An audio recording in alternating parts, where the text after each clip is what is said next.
Welcome back to Beads of Courage Bowls, Bowl 1, Part 2. And what we're going to do in this part is make the lid. Well, here's the bowl, almost finished.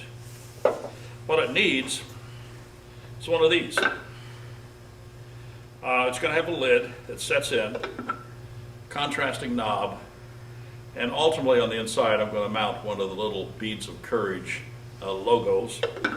So, goal today is to make this. Well, I'm not going to use Wengate because I don't have a piece of it available at the moment, but I am going to use this over here, maple bowl blank, cut it in half carefully, bandsaw round pieces. Be very cautious about how you hold it. It can be very dangerous if you don't manipulate it correctly. So, maple, and I found a nice piece of walnut, which will be enough contrast to make the knob, I think. So let's get started. First thing I'm going to do is I'm going to put a tenon on this side that I can hold in the chuck, shape the outside of the lid, drill the hole for the knob, and then I'll show you how I reverse it and do the inside. So first thing is a tenon for this chuck right here. And I'm just going to jam chuck it. I hate that sound. And I'll pick up the center, which I marked, and I'm just going to jam it against this chuck long enough to make a tenon on this side and mark the inside of the lid. Okay, nice and tight. Don't know how centered we are. Turn the speed all the way down to 0. Okay, we're going to make it round. We're going to make it flat. Then we're going to make the tenon in that order. Sharpened a fresh bowl gouge. 3/8 is what I tend to use. I'm going to set this out of the way. I don't need it there. So just trim up the edge.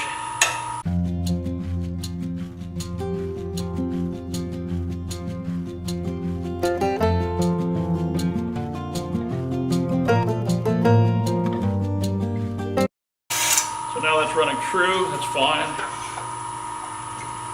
Now we'll flatten this edge here. We'll just pull cut, just simply straighten this out.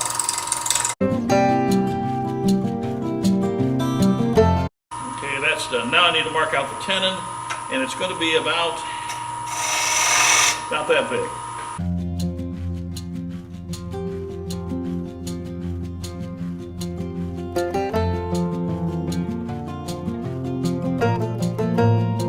Okay, now I need to true up that tenon a little bit. Normally I use a skew chisel, but I don't have one at hand.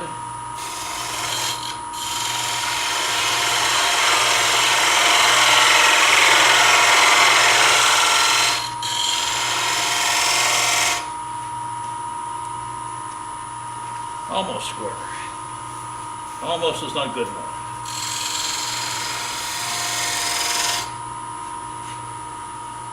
That'll do.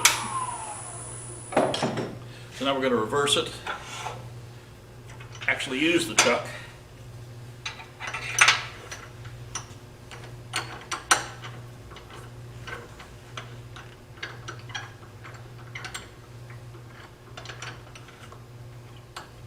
Little pressure on it. Good and tight.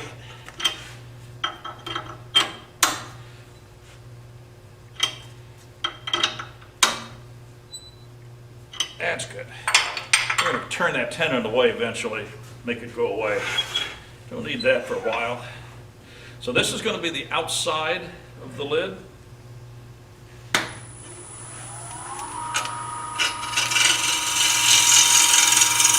True it up a little bit. The rest looks just a bit tall. It couldn't go right through the center.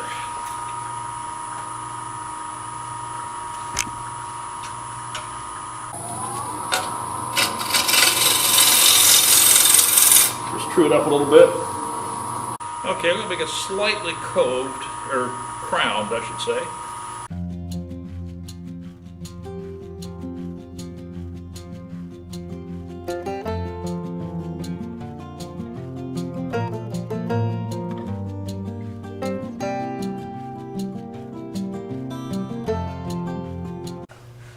Now I need to decide how big that around should be relative to this. So let's take a quick measurement of the outside. I would like the lid to set about like that. So to me, the outside edge is about there. So let's just mark that.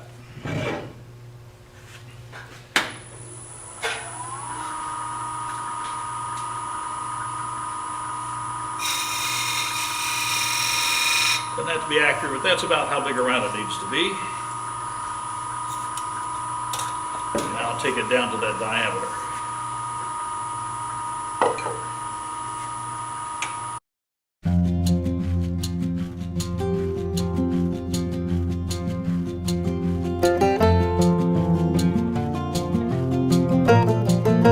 Just softening that edge a little bit. Sandpaper will finish that off. But now I need the hole in the center. So we're going to do a little drilling.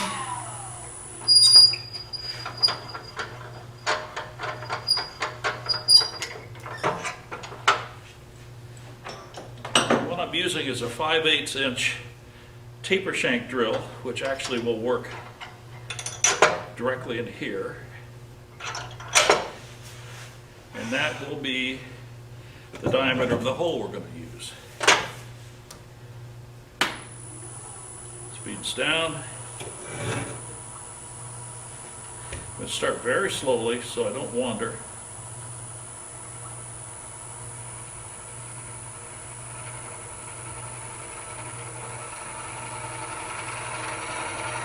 And all the way through.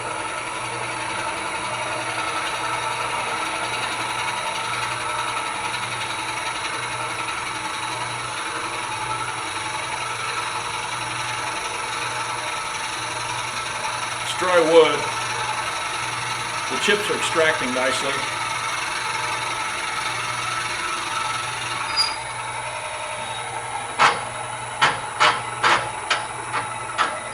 Yeah, the flutes haven't loaded up, so I'm okay.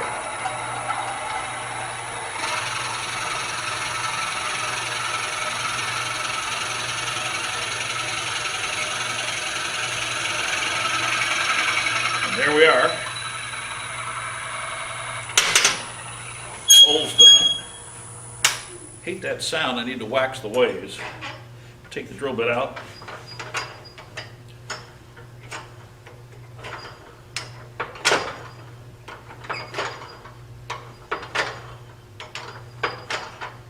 There we go.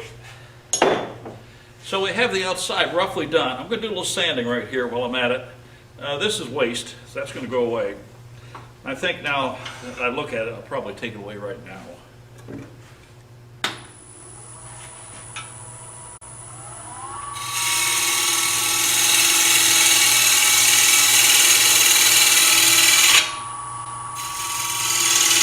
That's about as thick as the lid will be, maybe even thinner than that. We'll see. We'll see. But right now, a little sanding. Get the rest out of the way.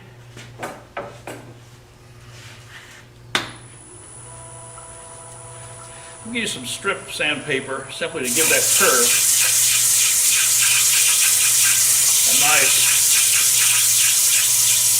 shape. Just to get my tool marks out.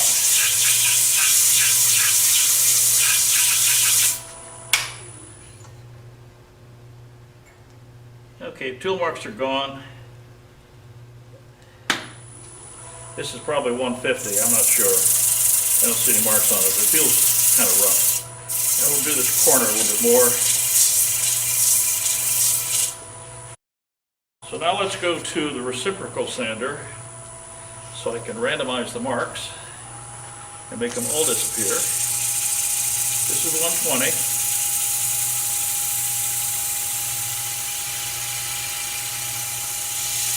Around the corner. So now I need to make a mandrel that I can fit this on and have it sit nice and solid like that. So I need to size it to this hole. So this is from another project, and what we'll now do is put it in here and just resize it to the project we've got here. And it's not running quite true, and that's okay. Start off with our bowl gouge. Well, certainly a little higher than that. I'm going to true it up a little bit.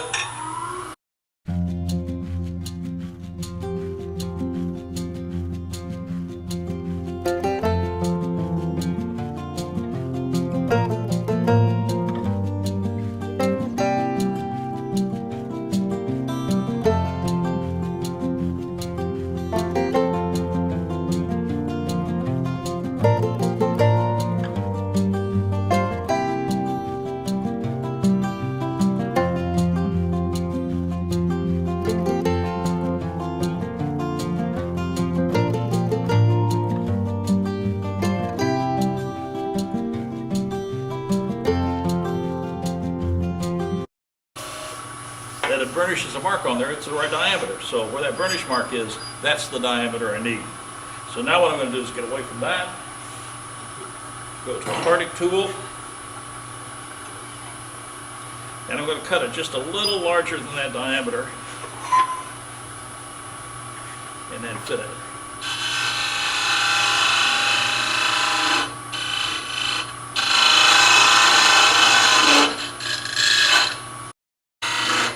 And that took off just about a micron.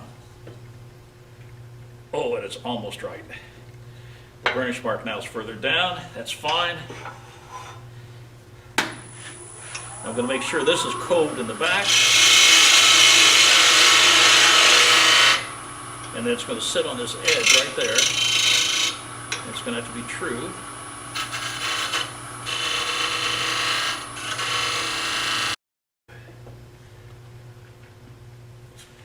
Okay.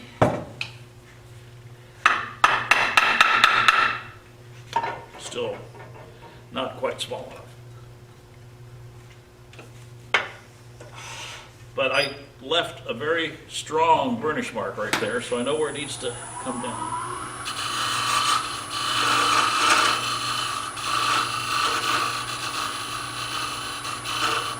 Still just slightly tapered.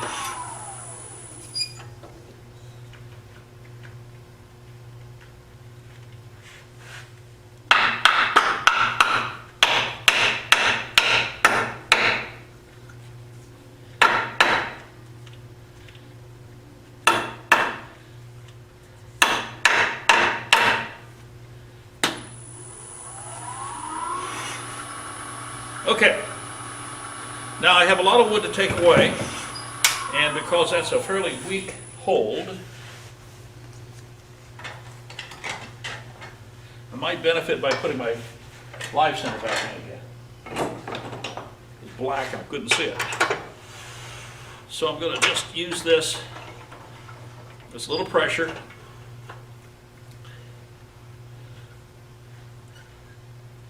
And that'll allow me to take away a lot of this extra wood.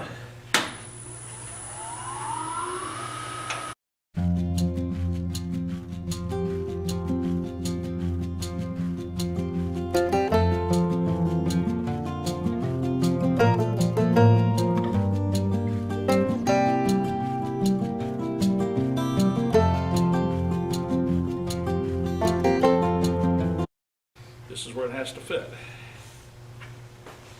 That's the diameter we need to have. And that's right there. So we'll mark that.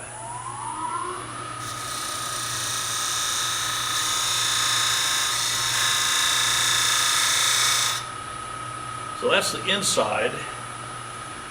And that's going to taper a little bit. This is kind of a tapered ring here. So let's taper from there to the outside of that. It's about here. So let's mark that while we're at it. Okay, so I know where the taper has to go to. I'll do this with a bowl gouge.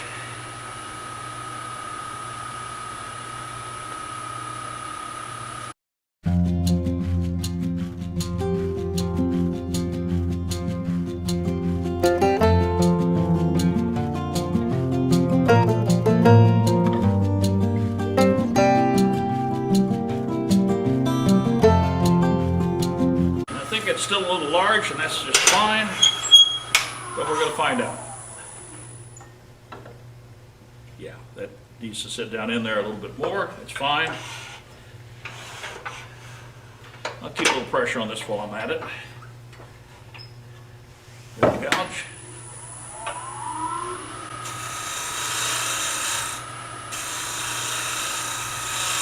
Setting this at a taper that I think is pretty close. That'll do it, except I need to clean this edge up. It's not clean at the top, and that's okay. That's what we'll do with the skew chisel. Get this flat across here.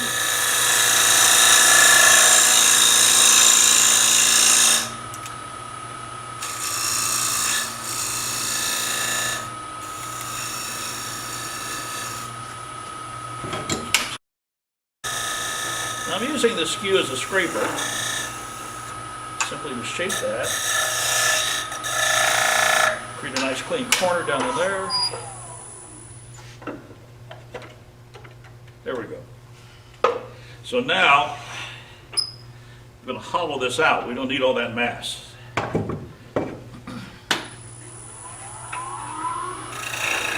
Light cuts.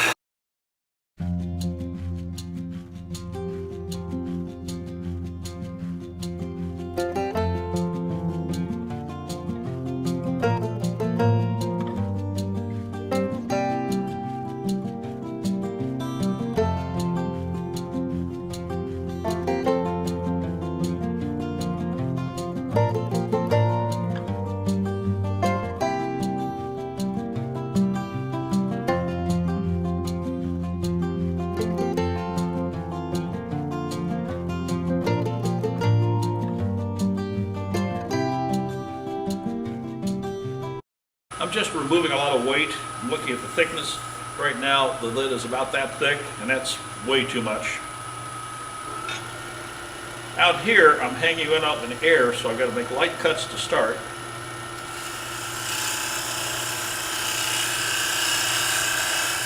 Start singing. I can always put my fingers behind it. Now let's take all this off.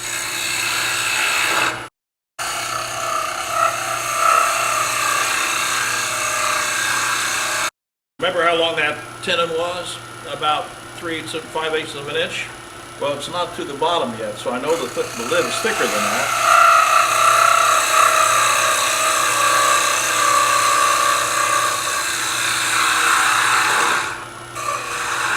Just back down to the tenon, almost to the tenon. So I'm going to do a cleanup cut.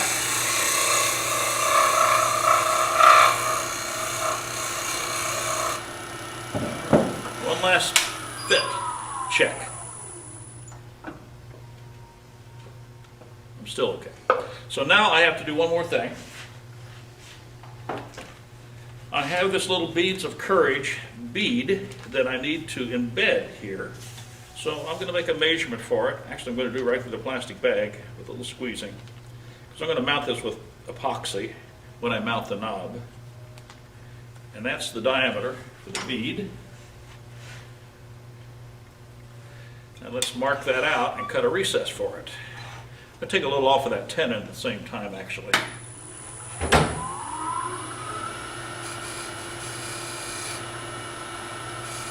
Yeah.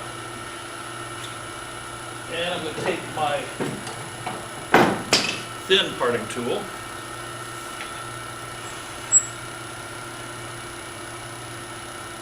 And because it's thicker, it's going to come down a little bit.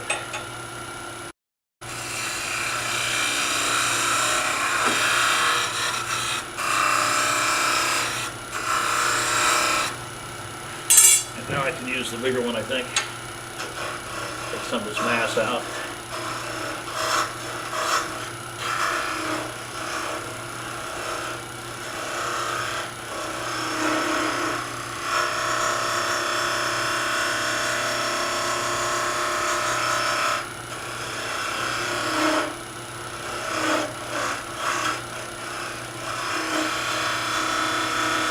Okay, let's try the bead.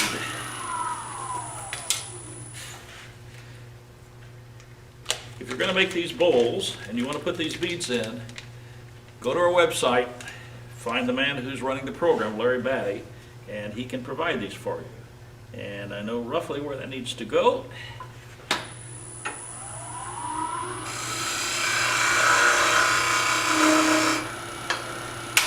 These feel ceramic. They have a hard but very polished surface. And before I glue this in, I'm going to take sandpaper and rough this up so that when the epoxy goes on, I've got a little bit of tooth for it.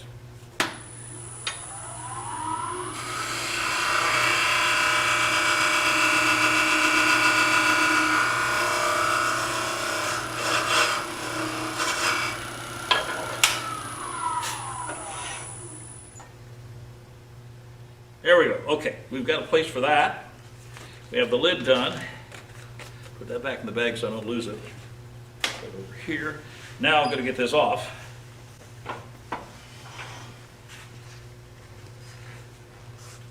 Yeah, I got it on pretty good. Well, that was the intent. So it's not coming off easily, and I don't want to bang on it too much. So what I'm going to do is turn away some of the tenon on the inside and make it thinner. As a result, it will let go of its grip because I don't need it anymore.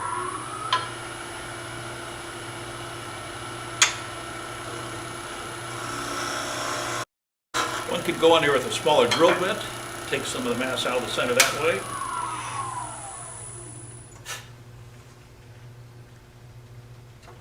Oh, she comes. So, a little dust in here from that, but Beads of Courage bead goes here. The handle will go here. We've got a little extra sanding to do, not a problem. And now I need to make the knob. So next step is get rid of this, go to my stock for the knob, and I said I'm going to use some walnut. See what we've got. Pretty large piece, but it'll work.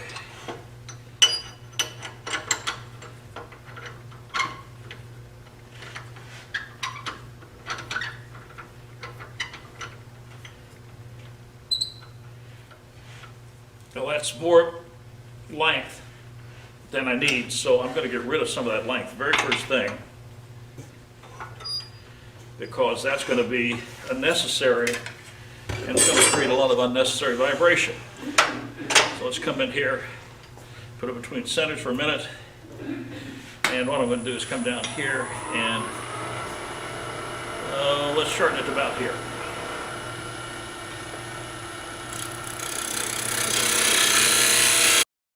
Overlapping cuts.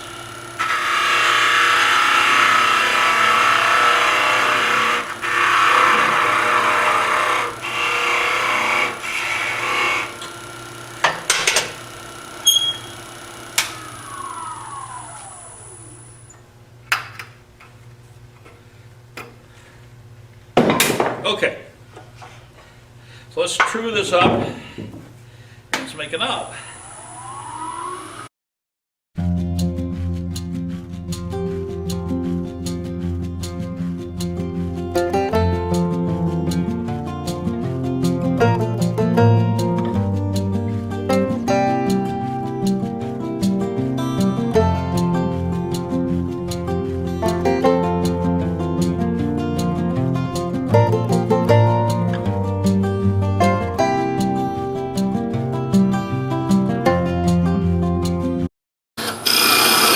I don't want to take it down a lot, but I do want to take it down some.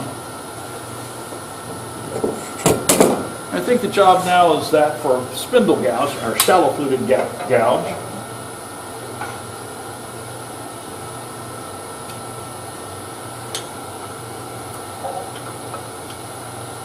Smaller gouge, different tool rest height.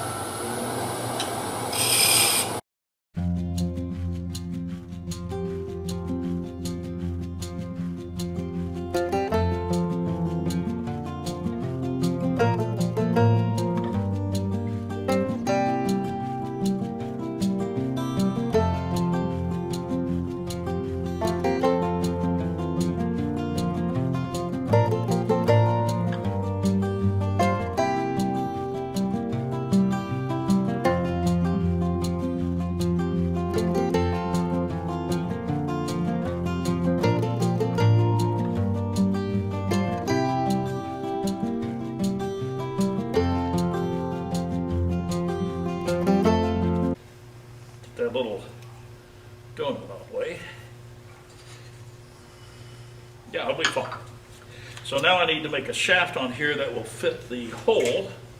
So let's remeasure.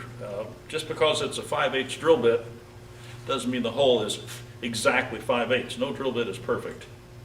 That's why we use chucking reamers when we want perfect holes.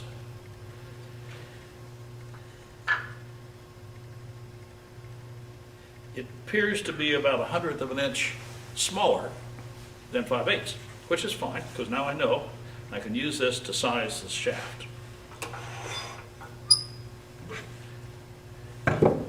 Parting tool.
Ready for finishing. I'm going to finish them as parts.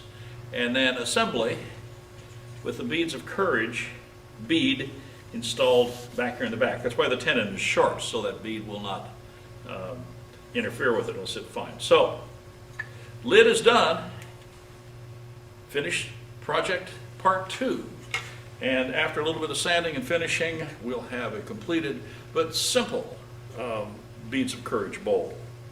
So if you're interested in doing one of these projects and doing something that will be able to help kids who are really challenged and find these places to keep their symbols of all the work they've had to go through to just live, contact BayAreaWoodturners.org. Look on the web page. First page will tell you how to find contacts for the materials, for the specification lists, and how to get these little beads to insert here and what to do with the project when you're finished. We look forward to a lot of people choosing to participate in this program. There's a lot of hospitals in the San Francisco Bay Area, all of whom could use something to help these young children. Thanks for watching. We'll be back with the next one because I'm going to do another one sort of like this but decorated with some nice design work. See you in the next video.